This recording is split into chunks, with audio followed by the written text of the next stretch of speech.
The nuts and bolts of the economy as the GDP report is out today and signals the U.S. economy shrank 0.9% at an annual rate in the second quarter, in line with pessimistic expectations and meeting a common but unofficial definition of a recession.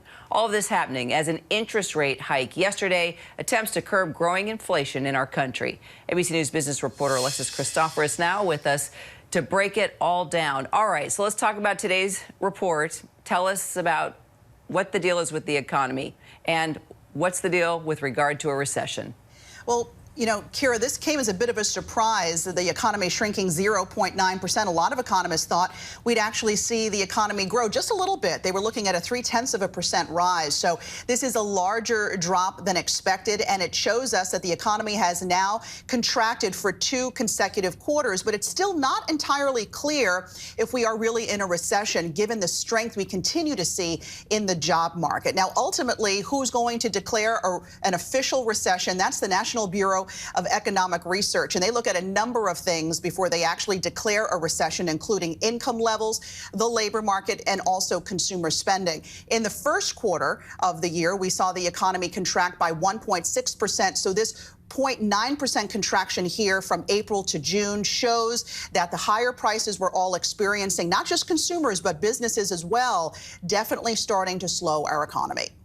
All right, so school us. How's yesterday's interest rate hike connected with today's report? And is this GDP number proof that the Fed rate hikes are finally taking effect? Well, the Federal Reserve definitely taking a big look at today's report. And what they're seeing is those higher interest rates. Now we've gotten 4, if you count yesterday's 0.75 percentage point jump.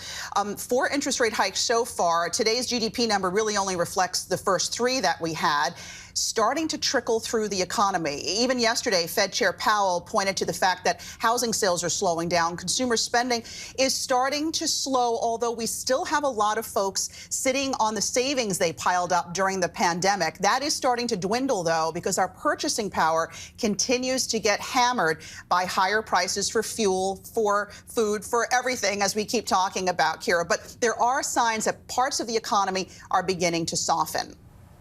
All right, so what does yesterday's rate hike mean for consumers? You mentioned consumers, but break it down, the reality check for us.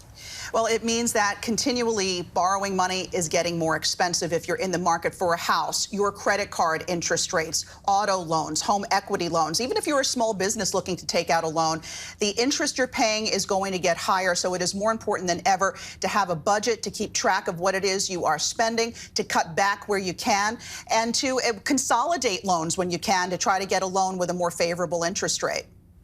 So any signs that the Fed's done raising rates for now?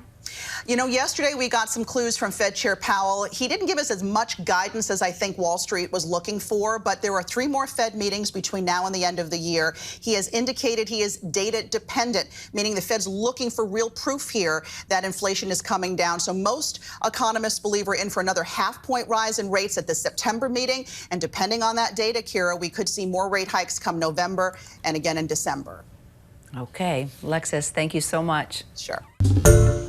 Hi, everyone. George Stephanopoulos here. Thanks for checking out the ABC News YouTube channel. If you'd like to get more videos, show highlights, and watch live event coverage, click on the right over here to subscribe to our channel. And don't forget to download the ABC News app for breaking news alerts. Thanks for watching.